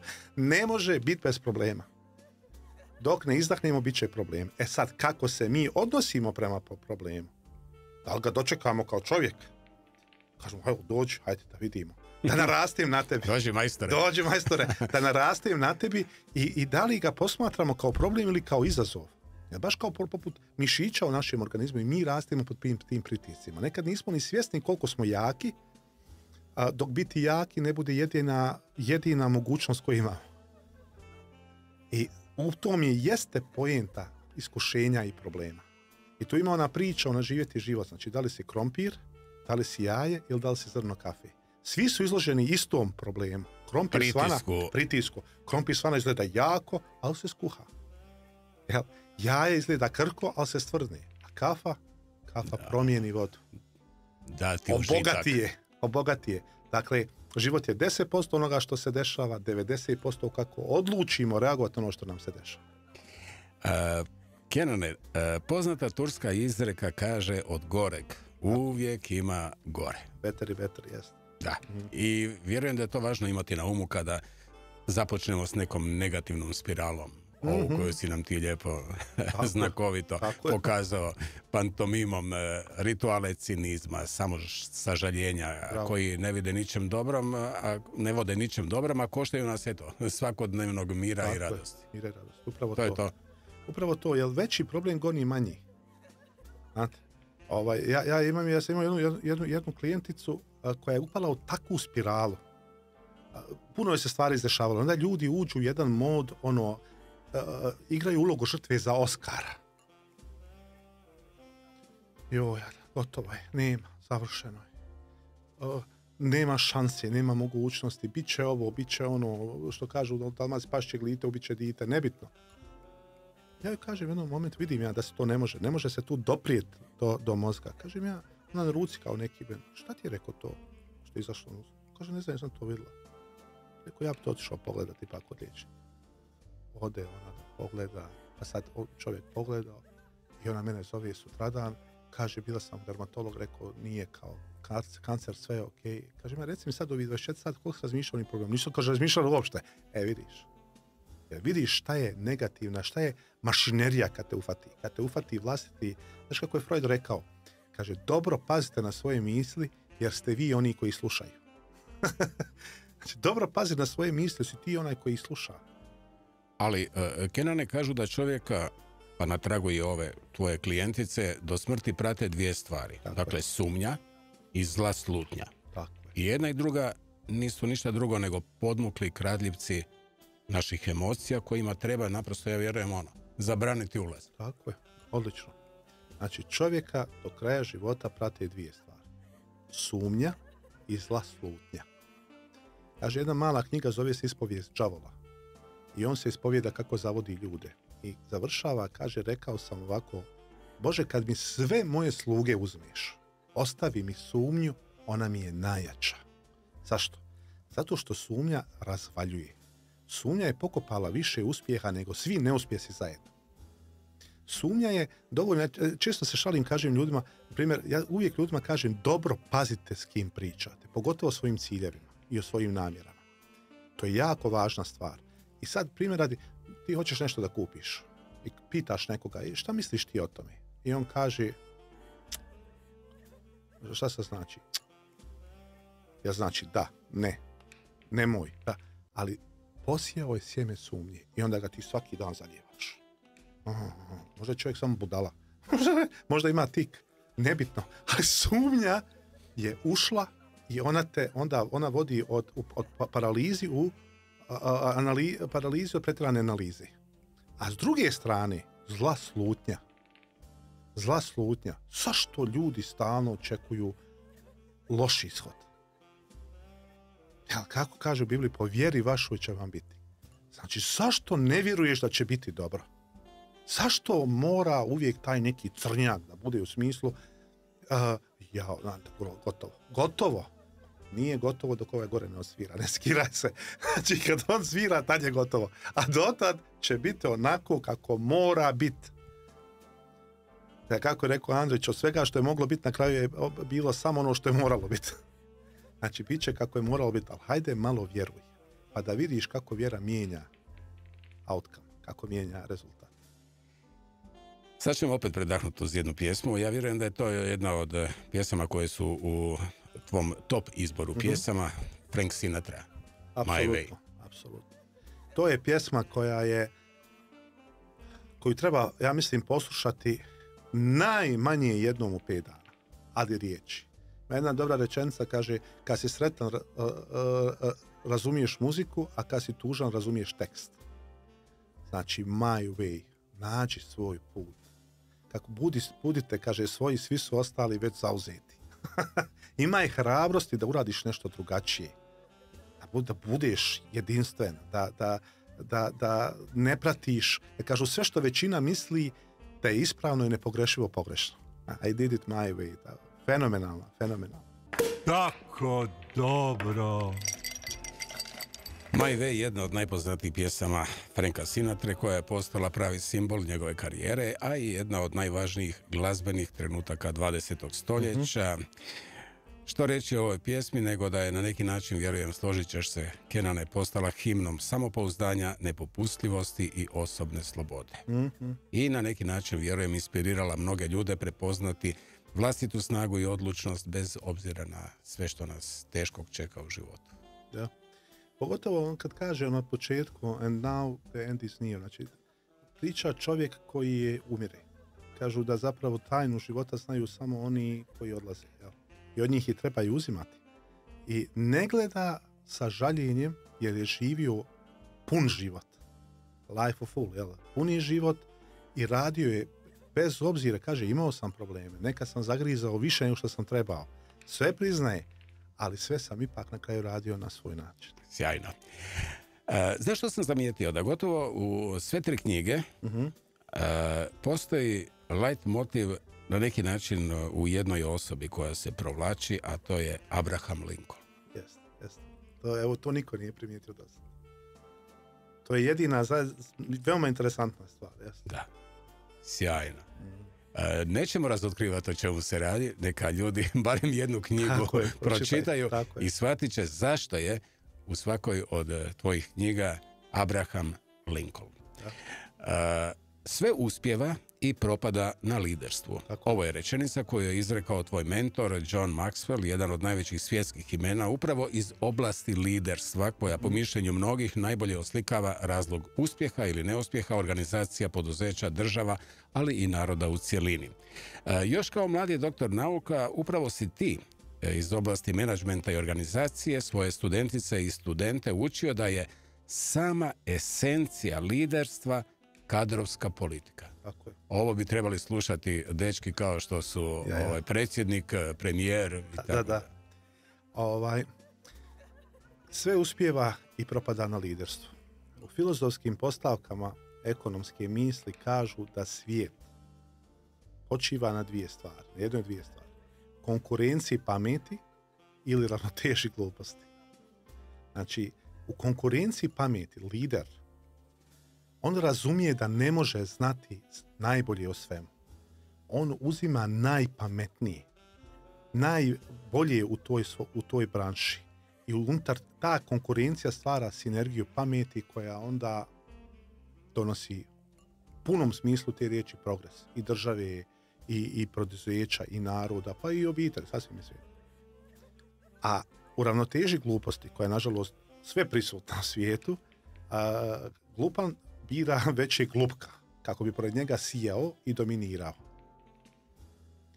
Kako je lakše ga je kontrolirati. I zbog toga se vraćamo na onu postavku koju je Machiavelli davno rekao.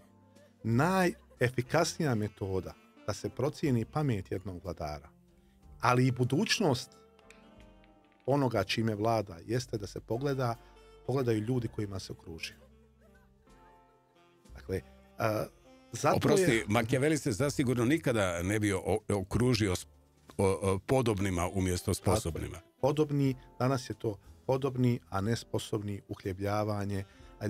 Današnji nazovi lideri, koje mediji zovu lideri. Jer šta je poenta liderstva? Kaže, leadership is influence. Znači, liderstvo je utjecaj. To nije pozicija. Evo, ovo je, na primjer, interesantna tema. Evo, nisam nikada govorio, ovo govorim kad predajem, na primjer, to liderstvo na nekim univerzitetima ili u nekim... Znači, ima 5 razina liderstva. Prva je poziciono liderstvo. Znači, ti si lider zato što ti je neko dao poziciju. Znači, ti si sada direktor i ti si sebe nazvao lider. Ali nije to, jel? Dakle, druga nivo je nivo dopuštenja. Znači, to je kada ljudi negdje počinju da te slijede. Onda dolazi, znači, kada ljudi počinju izvršavati tvoje naredbe, ne zato što kada kooperiraju sa tobom. Jel? Treće dolazi autoritet. Znači, to se ovako zove, evo, to ćemo sad reći za ljude, da to bude da zapamte jednostavno. Dakle, sve uspijeva i propada na liderstvo. Liderstvo je raditi prave stvari, a menadžment je raditi stvari na pravi način. To je razlika među menadžmenta i liderstva. Ima 5 razina liderstva. Prva razina je legalitet. Znači, neko vas je imenovao na lidersku poziciju. Imate pečat, što bi rekli ljudi. Druga razina je legitimitet. To ti daju ljudi koji rade s tobom. Kad ne pružaju otpor tvojim odlukama i kada kooperiraju s tobom. Legitimitet. Treća razina je autoritet. Znači, autoritet se stiče tako što znanjem i teškim odlukama u neizvjesnim situacijama koje se pokažu tačnim. Evo. Četvrta razina je poštovanje. Tada ljudi više ne slijede tebe zato što si ti to, nego poštuju te kao ličnost, poštuju tvoj karakter i spremni su da slijede tvoju viziju. 5. razina je ljubav. Kada te ljudi slijede većinu današnjih lidera, pod navodnim znacima, da im oduzmete mogućnost da nekom povećaju i snize plaću i da je nekoga unaprijede, zaposle ili otpuste, ne bi slijedio niko, ne bi slijedila rođena žena. Znači, kad se skinu tih alata, ko te tad slijedi zbog ideje, zbog toga ko si, šta si, tad si lider. Tad si lider jer imaš influence, jer imaš utjecaj. Ima jedna čuvena maksima koja kaže, a lideri te vrste o kojima si nam sada tako lijepo pričao, to dobro razumiju, a ona glasi: ako si najpametniji u razredu, u pogrešnom si razredu. Tako je. Jer u principu ne možeš rast. Ne možeš rast ako nisi kao konkurencija. Vi znate kako igrači danas. Ja radim s dosta tih ljudi u tom svijetu vrhunskog sporta. On potpiše top ugovor za puno novca i onda sjedi na klupi i on kaže: ne, daj me bilo gdje drugo, daj me u što jači tim, da se glođem s nekim koji je jači, koji je pametniji od mene, da na njemu rastem. Jer ako ne postajem bolji, postajem gori. Ako ne rastem, nazadujem. Ako nisam u progresu, ja sam u regresu. A oni su najpametniji. Ne samo u razredu, u životu. U životu, i zbog toga dolaze rezultati kakvi dolaze, nažalost, po sve nas.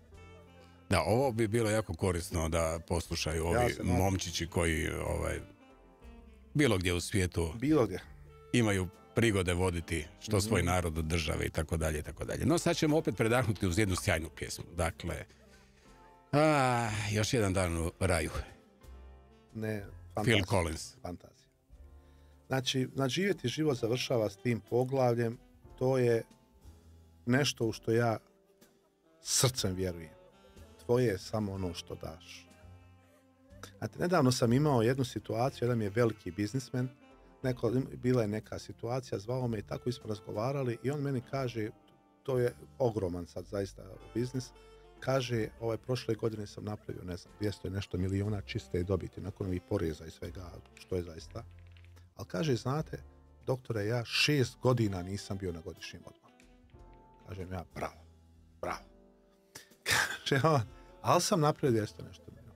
Bravo. Kaže on njemu, jer ja uvijek razmišljam da mi je zadnji put kad se s nekim viđam, ne znam, nekako uvijek mi to prati. Ako znaš ti, prijatelju, šta si ti? Kaže on šta? Ti si čuvar tuđih užitaka. Kaže on, ne razumije. Ti si čuvar tuđih užitaka.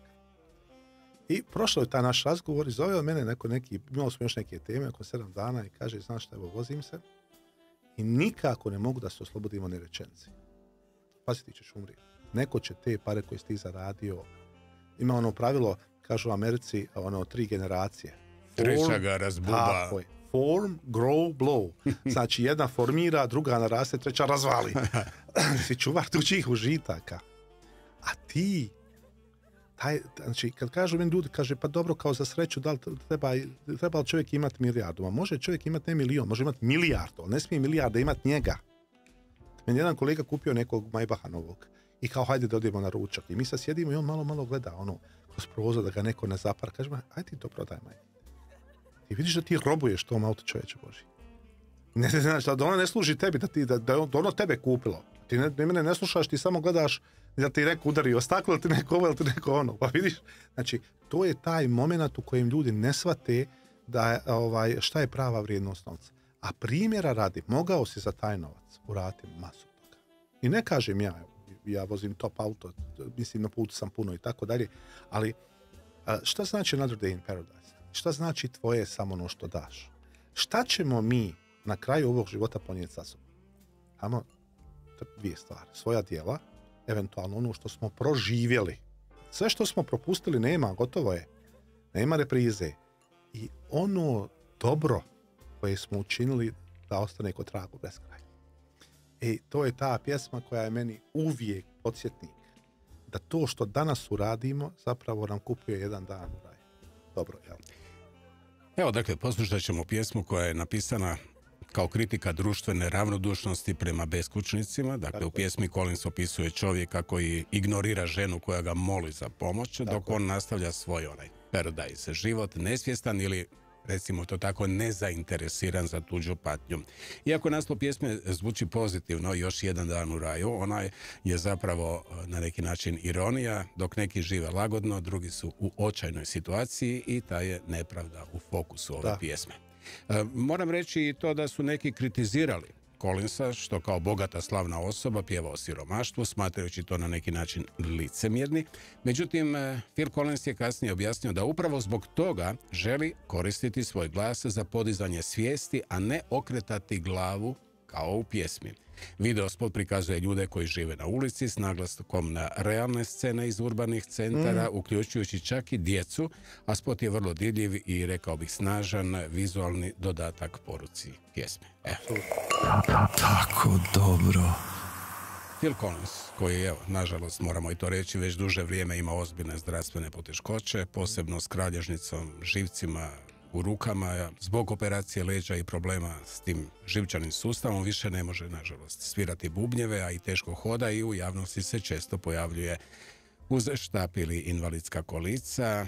Zanimljivo je da se Phil ipak vratio na pozornicu sa svojom matičnom grupom Genesis za oproštajnu turneji i koncerti su bili vrlo emotivni. Phil je cijelo vrijeme sjedio na stolici i samo pjevao, a njegov sin Nick Collins je svirao bubnjeve umjesto njega. Dakle, stvarno za naježdice.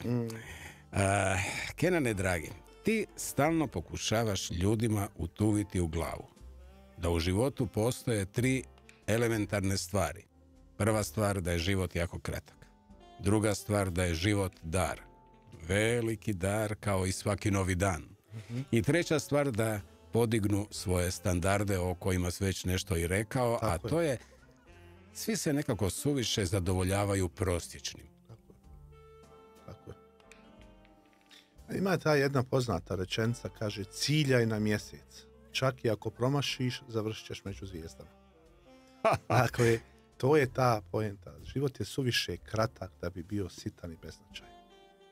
I svi mi možemo puno više. Znači, ja, na primjer, na nekim seminarima često radim, kažem ljudima ono, kao mali break, hajde, samo podignite se najviše što možete na prste. Ono, kao kad beru. Najviše što možete, on se popnu. Kažem, hajde još samo malo, on se popnu. Hajde još samo malo.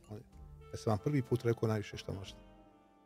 Znači, uvijek može još malo, kad ti neko kaže i kad ti neko to osvijesti. I mislim da je jako važno da ovo što smo razgovarali ranije, da negdje ljudi razumiju da bi to postigli. Postoje 3 ključna faktora. Znači, 3 su ključna faktora i uspjeha i sreće. Ne 5, 3 po meni.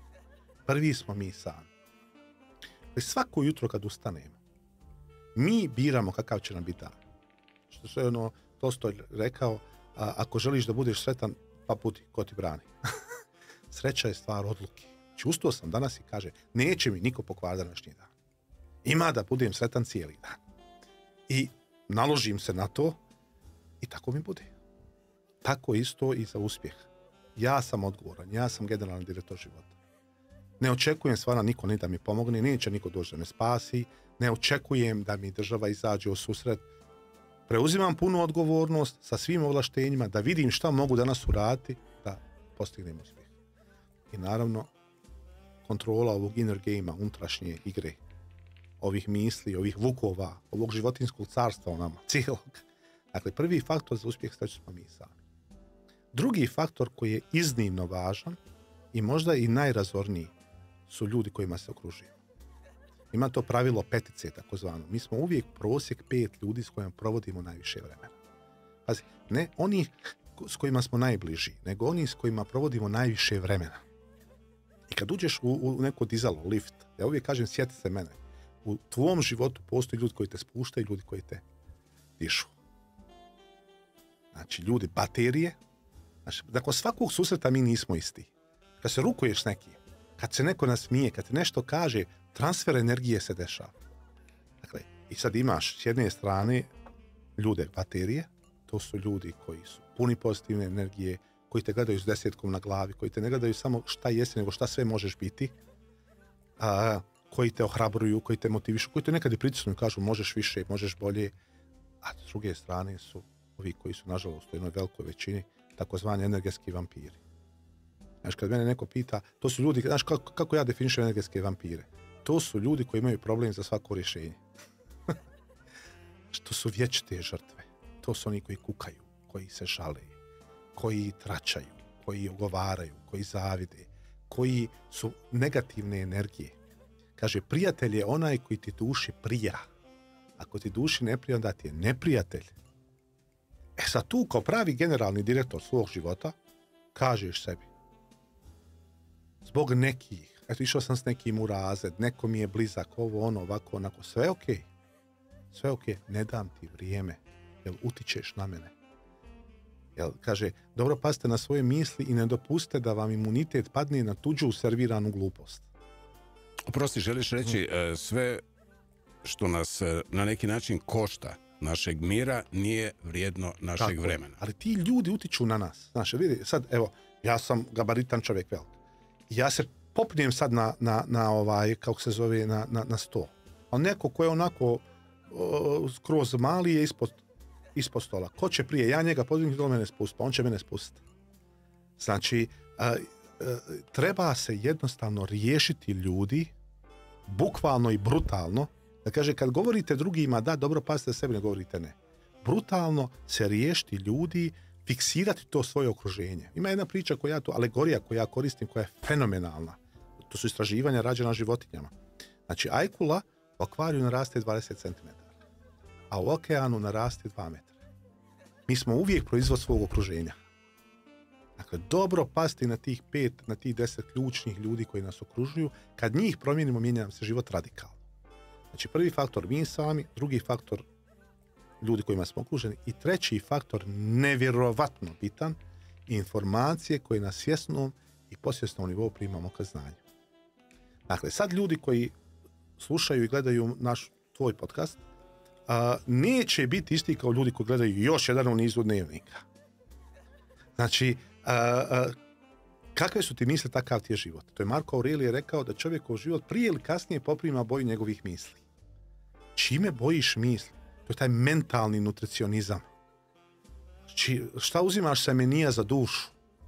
Kakvu muziku slušaš? Mi smo razgovarali o muzici i ovo je fantastičan koncept da kroz muziku se neke stvari osvijeste. Ali meni dođe jedna djevojka kaže, pa stalno sam tužna, pa nisam, pa kaže, što kaže me kakvu muziku slušate? I sad ona kaže, odavde jedna pjevačica, da ne spominjem, kaže njene pjesme, pa kažem ja, pa hajde poslušaj tekst te pjesme.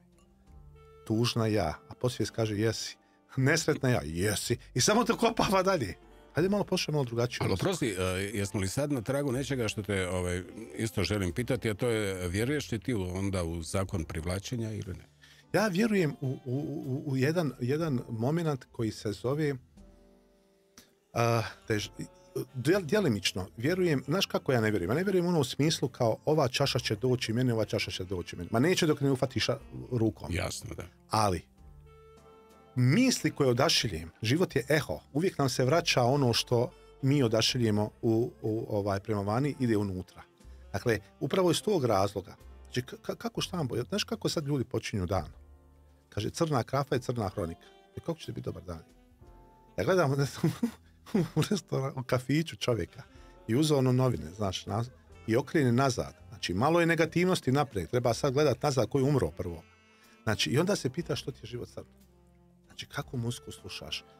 Kad pogleda danas čovjek na internetu, na YouTube, ima tako dobrih, tako dobro, zarazno, tako dobrih sadržaja. Znači, kažu ljudi, kao društvene mreže nisu dobre. Nije tačno. To je jedan meni. Šta ćeš ti iz tog menija uzeti, to je do tebe. Ima toliko dobrih stvari, nikad nije bilo lakše biti sretan i uspješan. Ta 3 faktora treba fiksirati za uspjeh i sreću. Znači, mi sami, ljudi koji nas okružuju, i informacije koje svjesno ili nesvjesno primamo ka znanju, kako poslužimo ta 3 faktora, tako će nam u životu biti.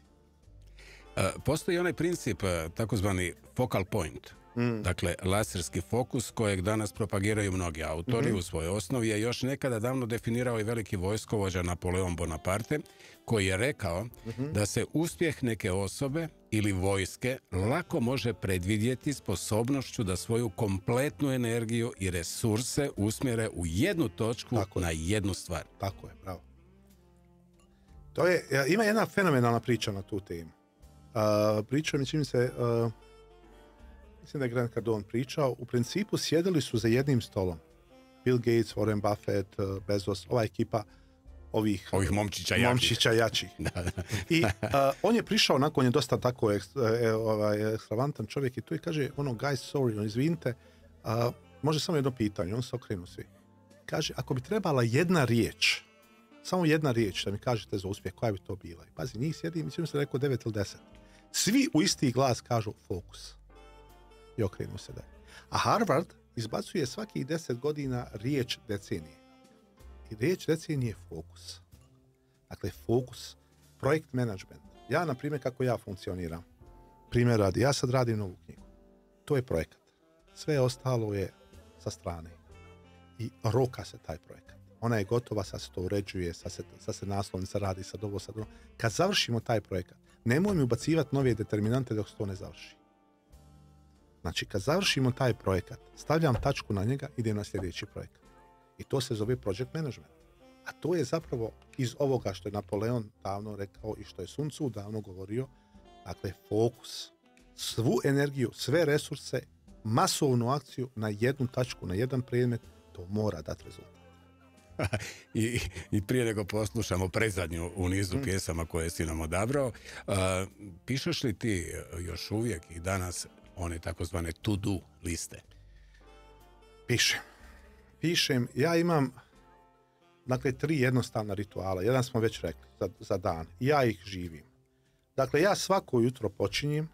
Ima tu još neki stvari, ali evo, jedna stvar je, jedno vrijeme sam jako puno bio opterećen tim, postoje različiti ovi tools of artificial intelligence, ovo za kao upravljanje management, time management, ovo ovako, onako. Ja ne poznajem nijedan bolji od A4 papira. Dakle, noć prije, ja na A4 papiru rukom, opet podsvijest, izbacujem, pišem šta ću raditi sutra. Sve. Što detaljnije pišem. Naprimjer, ja sad nisam rekao dolazi na podcast kod svog prijatelja Grge, nego kažem tako. Znaš, već sebe primam na to, znači, to otprilike ovoliko bude koliko napišem za to.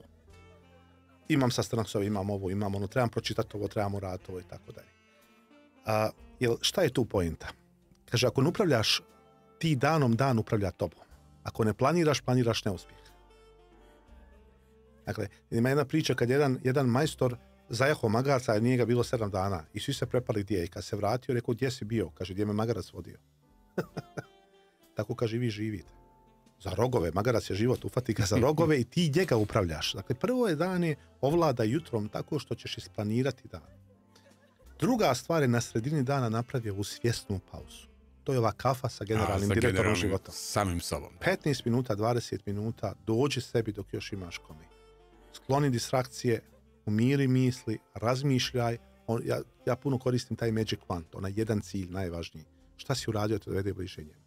I na kraju dana opet papir, ritual zahvalnosti kojim smo pisali. Napiši 5 do 10 stvari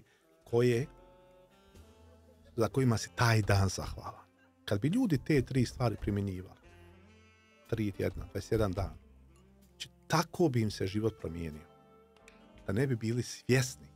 Ne bi im bilo jasno kao da je neko gorilo 100 kila skinuo s leđa. Imali bi osjećaj da vladaju danom. Jel? Kad ovo napišeš, onda to na sredini dana i kroz dan križaš kako šta završavaš. To ti daje ono što Amerikanci kažu sense of accomplishment. Daje ti osjećaj da si nešto postigao. Da vladaš, da kontroliraš, da napreduješ. A kaže, ništa ne uspijeva kao uspjeh. Jel? Ta 3 mala rituala su ono što ja radim. Možeš i kad putuješ, možeš i kad si vamo i kad si tamo, ali u principu funkcioniraju jer su jednostavni. Super, dragi prijatelju. Evo i predzadnje pjesme. To je cover u stvari pjesme Wild World. Yes. Dakle, u izvedbi koju ćemo mi poslušati grupe Mr. Big, a riječ inače o toj prekrasnoj cover verziji pjesme koju je 1970. godine napisao i izveo Cat Stevens, danas je poznat kao Jusuf Islami, a 1992. godine ga je snimio tvoj američki rock fusion sastav Mr. Big, dajući mu taj svoj prepoznatljivi virtuazni rock štih. Zašto baš oni? Pa ne oni toliko koliko Cat Stevens, da budem do kraja iskren. Znači, Cat Stevens je meni jedna fascinantna figura. Dakle, čovjek koji je, evo, on je jedna epifanija čovjeka koji je našao neki svoj poziv. Dakle, čini se 2 albuma, nije imao više, to su sve hitovi do hita. Mislim, kad čovjek posluša Father and Son, Wild World, First Cut is the Deepest, koji je Rod Stewart prevjerao, to su remek dijela. Onda je imao tu... My Lady da Barwell. Tako je, onda je imao taj i veoma je bio unikatan. Wild World je tako ima onu neku melodiju koja je... Jedan mi je jedan muzičar veliki rekao, kaže, možeš znati da li će nešto biti hit ako može proći kao onaj zvuk na telefonu. Jel, ono, na, znači jako pjevljiva stvar. I to je to. I onda je imao taj bliski dodir sa smrću i on je nakon toga krenuo putem islama i svega, ali takav je trag ostavio za tako kratko vrijeme u toj muzici da je to nevjerovatno. I sve mu pjesme imaju jednu malo dublju poruku. Sad, Mr. Big je to preradio na malo jedan, hajde da kažemo, moderniji način, ali meni je zapravo fascinacija Catom Stevensom i originalom. Pa onda ćemo sada ovo što si već rekao, telefonski lijepo, kao neki zvukovni light motiv. Tako dobro. O, dragi moj prijatelju, tako je dobro u društvu s tobom. Vjerovao ili ne, 2 sata. Dakle, 7200 sekundi je otkucalo. Jeste, pa. Ja sam jednom napisao tu rečenicu, s nekim ljudima gubiš vrijeme, a s drugima gubiš pojam o vremenu. Tako da mi je drago da smo tako, stvarno to je tebi veliki jedan kompliment, jer tako brzo prelazimo takvom lakoćom, tako važne i duboke teme da baš uživam maksimalno. I ja isto uživam, vjerujem i naše slušateljice i slušatelji. I evo, za kraj, moramo na neki način zakucati, a to je, ima jedna lijepa misao koju je napisao Sveti Augustin. Svijet je knjiga, a oni koji ne putuju i čitaju, pročitali su samo jednu njezinu stranicu. Tako je. Tako. Ti nerijetko puta kažeš o tome da postoje 3 načina educiranja: učenje, spoznaja i putovanja. Tako je. Tako je. Sad ću ti nešto ispričati što nisam nikad pričao, mislim da će biti jako interesantno kad su putovanja u pitanju.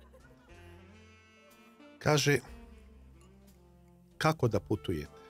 Kaže, putujte sa 3 oka.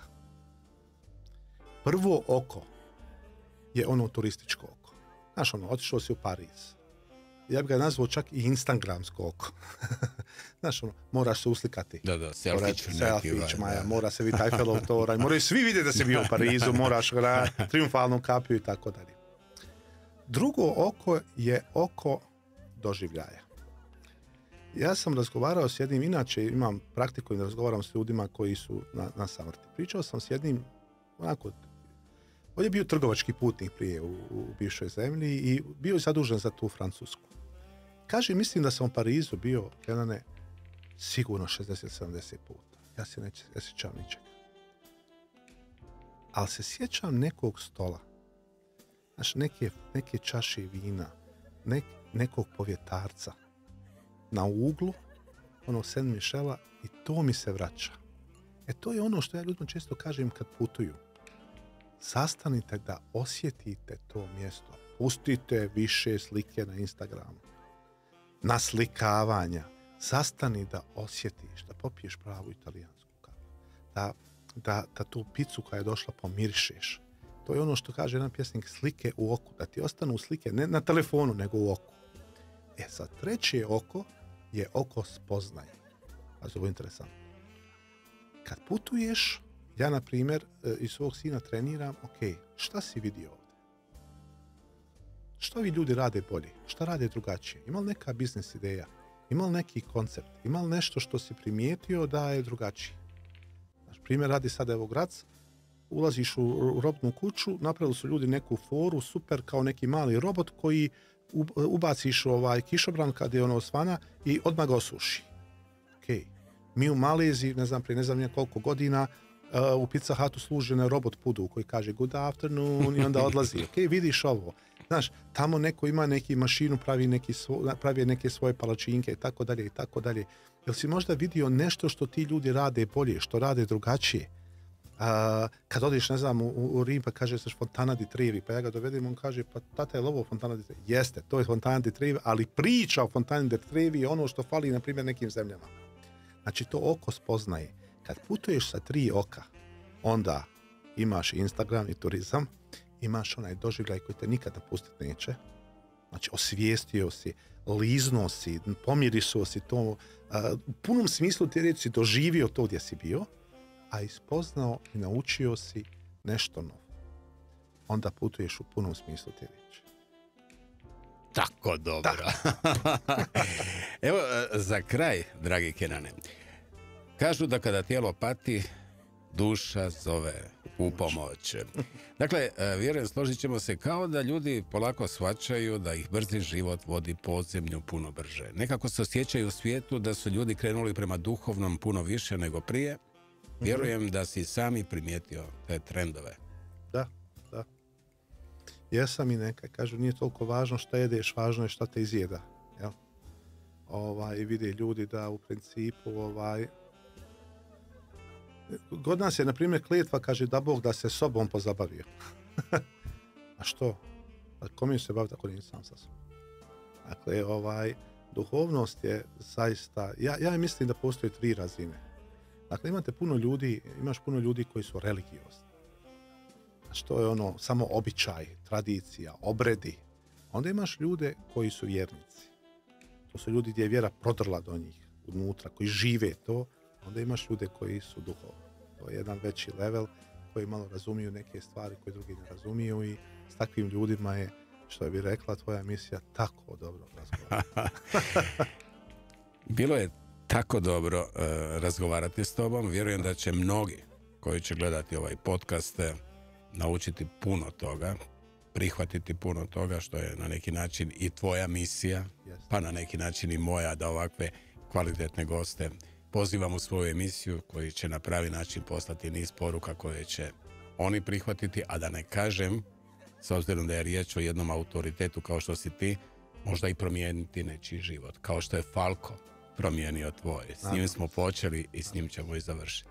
Pa u toj pjesmi Out of Dark on ima jednu rečenicu za koju ja mislim da je zapravo album se tako zove, a kaže muss ich den sterben um zu leben, moram li umrijeti da bi živio? Ne moramo mi umrijeti, niti se približiti smrti da bi živjeli u punom smislu te riječi, ali nešto u nama trebamo umrtviti za sva vremena da bi nešto novo krenulo. Ja se nadam da će ovom emisijom to se desiti za mnogi. I hvala ti na pozivu i hvala ti na gostoprimstvu i na fenomenalnoj energiji i timu i svemu. I zaista dugo nisam ovako iskreno uživao u razgovoru i mislim da se to i osjeti i prepoznaje i nadam se da će zaista biti od pomoći i od inspiracije. Jer nekad nije samo pomoći, nego možda je važnije inspirisati ljude da bar malo krenu, da rade na sebi, da im život svaki dan bude bar malo bolji nego što je bio jučer. Hvala ti velika, evo ne želim da ovo ispadne kao vraćanje komplimenata i komplimentiranje reda radi, ali ja sam stvarno istinski uživao, bilo mi je tako dobro i nerijetko puta sam se tijekom ova 2 sata tako naježio, što kaže da je to na neki način križići koje šalje on od gore. Hvala ti velike, Kenane, i naravno puno uspjeha s novom knjigom koju ćemo sa zadovoljstvom predstaviti čim ugleda svjetlo dana, a to bi trebalo biti iduće godine. Iduće godine, početkom iduće. Velika ti hvala. Hvala tebi i ekipu. Slušali ste Tako dobro. uz Ljudevita Grgurića Grgu. Tako dobro.